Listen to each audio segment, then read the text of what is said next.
Hello, my name is Peter Joseph, and welcome to an introduction to a resource-based economy. The goal of the following brief presentation is to outline the basic train of thought that arrives at this new economic model, which is based not on the movement of money, but rather the intelligent management of the Earth's resources, drawing inference from the physical world as to the most efficient, strategic, and sustainable method for meeting the needs of the human population. In the world today, societal decisions are essentially the responsibility of individuals or groups within the arena of politics or business. In fact, one could note that politics and business are the governing group entities of the social order as we know it. And, as history has shown, whenever anything goes wrong on the societal level, the tendency is for one group or subgroup to simply impose blame on another. The left will blame the right, the conservatives will blame the liberals, a new administration will blame an old administration, etc. Yet, rarely do we hear any criticism of the foundation of the social operation itself. It appears to simply be presupposed by most. In other words, the culture seems to unconditionally accept the socio-economic paradigm without question, and politics and business are assumed to be a natural human state of affairs. Even in a world of growing unemployment, growing poverty, growing mental health disorders, drug abuse, raw resource depletion, overall environmental degradation, violence and war propensities, systemic global debt defaults, accelerating inflation, atmospheric destabilization, and many other social and ecological problems too numerous to name at this stage, there still exists a general refusal to consider that maybe the socioeconomic system itself could be at fault. What if the very game we play is really the problem? What if the very nature of the dominant institutions and methods of our time are actually creating and reinforcing certain behavioral tendencies which are, to put it simply, unsustainable and destructive, yet we simply don't see it? As time has moved forward with the exponential increase of human knowledge, we have seen a natural erosion of various forms of superstition and provably non-progressive social practices. We are slowly inching into a true age of reason, if you will, which recognizes that there are indeed proven governing natural laws with direct physical reference, and that this method of thought, which we can term scientific, allows us to extrapolate viable approaches to our conduct which almost virtually guarantee a tangible return, if, of course, properly assessed. This scientific inference is what has produced, in fact, the vast technology we see around us, from airplanes to life-saving medicine to even our understanding of the universe itself. Simply put, science is an approach to our comprehension of the world and ourselves, guiding us to the closest approximation of reality as we could possibly have. And of course, while we all see the obvious fruits of this method of thought and its vast applications, there is, however, still one area which stands virtually untouched by the scientific methodology: our social system.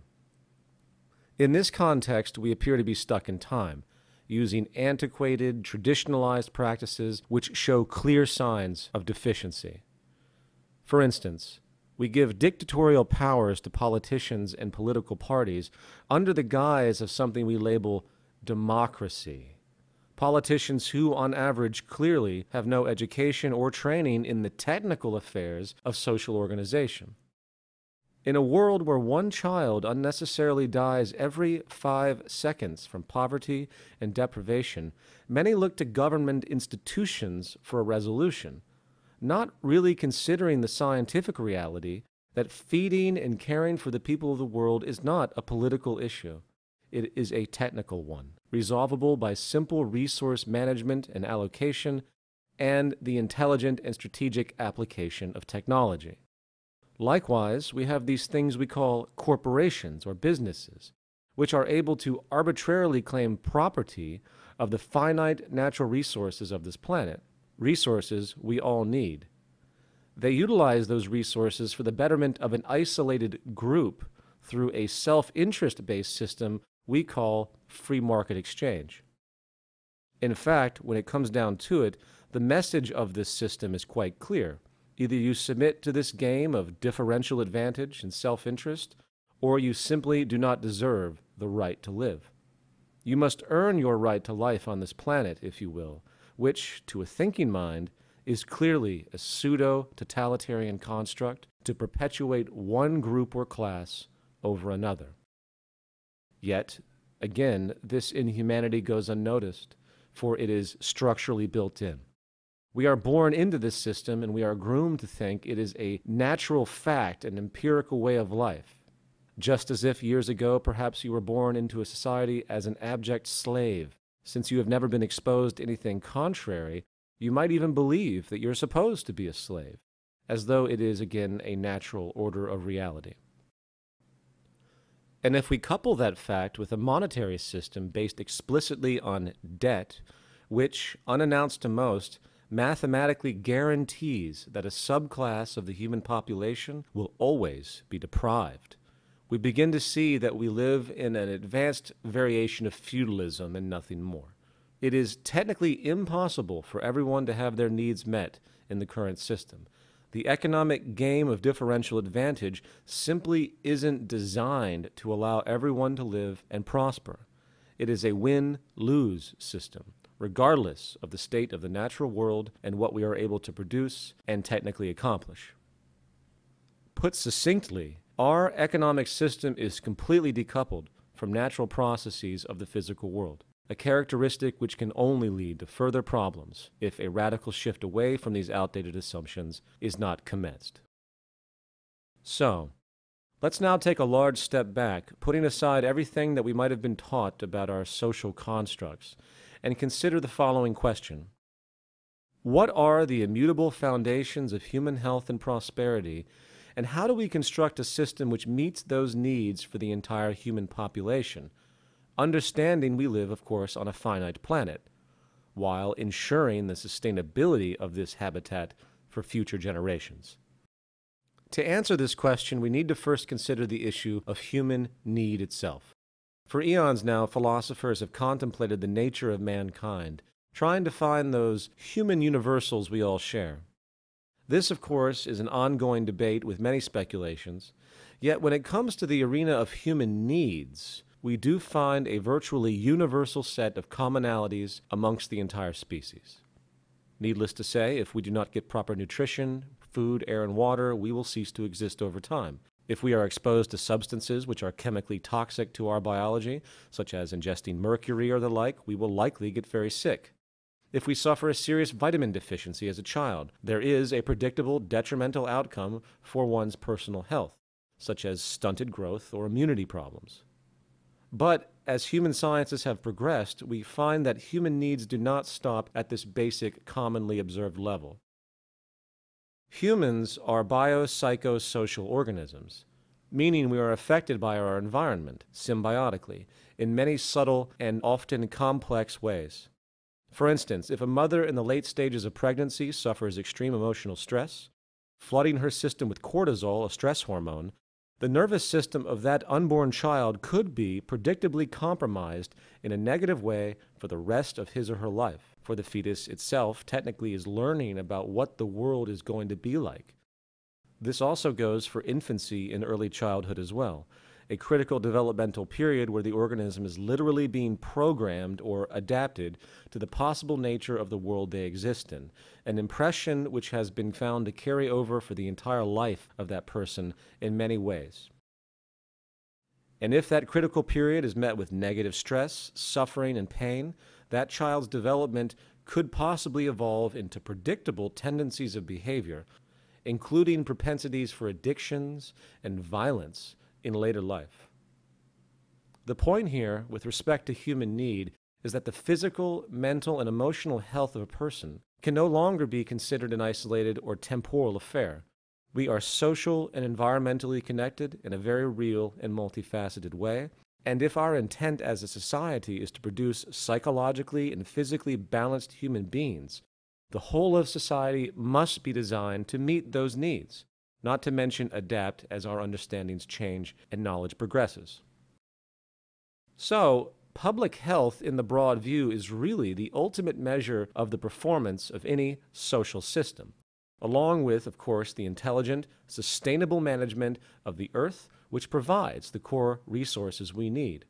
coupled as well with a social arrangement which is actually conducive for a healthy individual to prosper and hence the health of society itself and its progress. So, given this basic understanding, how do we go about designing a society that actually supports the human species while maintaining environmental balance?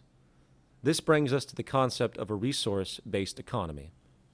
A resource-based economy is a direct response to this natural, physical, scientific understanding, inferentially derived to calculate how to best meet the spectrum of human needs in the most efficient and sustainable way, taking into account what actually supports us, which again is the symbiotic relationship of this delicate, providing biosphere we all share. From there, we are able to arrange society with very little need for human opinion, if, of course, our collective goal is to maximize our sustainability and economic efficiency. The system that we describe is self-generating. It is self-evident once these parameters are assumed. There are three dominant economic considerations which need to be considered immediately: resource accounting, dynamic equilibrium, and strategic design. As far as resource accounting, we live in a virtually closed planetary biosphere with a set of mostly finite resources at our disposal. Given this reality, the logic becomes quite clear as to our responsibility if we wish to allow our habitat to sustain itself for future generations and meet the needs of the current population. We must organize and account. Proper economic resource allocation really cannot be made unless we have a clear understanding of what we have and where it is in a complete, unified way. Eventually, this understanding will lead to what we could call the carrying capacity of the Earth, which is very important information.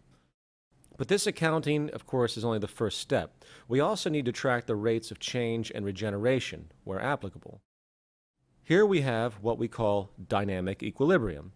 The classic example of this issue today is deforestation. Trees have a natural growth rate and cycle, and if our use of wood exceeds the rates of natural regeneration, which is of course the case today, unfortunately, we have a problem, for it is by definition unsustainable. Remember, as an aside, the monetary market model requires as much consumption as possible to keep the growing population employed and the economy operational. This is, of course, simply ecocidal. Remember, a core requirement of a true economy is to economize, or be strategically efficient and conservative. Today we live in what could be called an anti-economy. And this leads us to strategic design. Efficiently meeting the spectrum of human needs on a finite planet in a sustainable way means resource allocation must be optimized strategically and, of course, conservatively. Today, this is not done, or you could say haphazardly done, through arbitrary monetary realizations. It is about what can be afforded by the producer and hence the consumer, not what the most scientifically efficient and strategic usage actually is. Not to mention the issue of longevity of a given good and the method to be used for its eventual breakdown, hence recycling. All of these elements need to be considered in the initial design without the interference of the market system and cost efficiency, which serve as inhibitors to sustainable design. Again, an economy is about increasing efficiency at all times. It is about doing what is most scientifically correct, not what some company can afford in order to remain competitive in the market model. We need strategic accounting, allocation, and design as derived from proven technical parameters that assure maximum efficiency and sustainability. Anything less is simply negligence. So, resource accounting, dynamic equilibrium, strategic design sets the basic underlay for this resource-based economic model. So, let's now continue this inference. Building upon these, we can then arrive at the following more specific organizational points. First, we need to move from a growth to a steady state economy. Dynamic equilibrium simply cannot be maintained in a growth economy, for constant growth is literally impossible on a finite planet. 2, we need a collaborative system, not a competitive one. Strategic design cannot be fulfilled when cost efficiency is in play. In fact, quite simply, monetary efficiency is inverse to technological efficiency. Number three, we need a planned, designed system. A system designed to take into account resource allocation, dynamic equilibrium, and strategic design explicitly.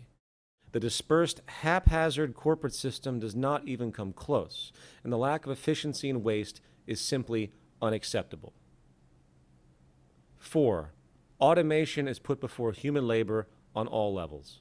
This falls under the component of strategic design once again. Not only do we design consumer goods to be as efficient as they can be, but the very design of the production methods themselves to produce these goods needs to be equally as strategic to maximize accuracy and output. Unannounced to many, productivity is now inverse to employment in most sectors studied, which means it is socially irresponsible not to automate, for it can help us generate, in fact, an abundance. And 5, we move from a system of property to a system of access, and hence the removal of monetary exchange itself. There's a very large difference between the current state of affairs today and the scarcity that was intrinsic in the past. We have advanced production technology now which can enable what you could term an access abundance, or a system of resource allocation which could enable universal free access to goods and services without the need for anyone to use currency. Rather than having a property-based investment approach, value approach, which requires hoarding and, in fact, protection, we design a system of interchangeable access, like a rental or library system as we might see today. In a society where I, for example, might drive my car for only a few hours a week at most, does it really make efficient sense for me personally to store this vehicle where it will sit unused for probably 90% of the month? And if you extend that idea to the whole of the goods sector, the realization is that we can actually reduce production, create more efficiency, reduce the use of resources while, counterintuitively, simultaneously enabling more access of goods to the population when they need it. The term would be strategic access. Now, I know for many it's very difficult to think about an access-based society rather than a property-based one, given the materialism we have been groomed into, which serves to support the conspicuous consumption that perpetuates the market system and hence the demand for labor and everything else. But the efficiency of this concept, when all of those other requirements are removed, those false requirements of the monetary system, if done correctly, the efficiency of this approach is simply unparalleled. Demand could be dynamically tracked to avoid access shortages and overruns, and using the most advanced forms of automation and distribution technology, the convenience could far exceed anything what 99% of the world knows today, not to mention a reduction in crime as we know it by at least 90%.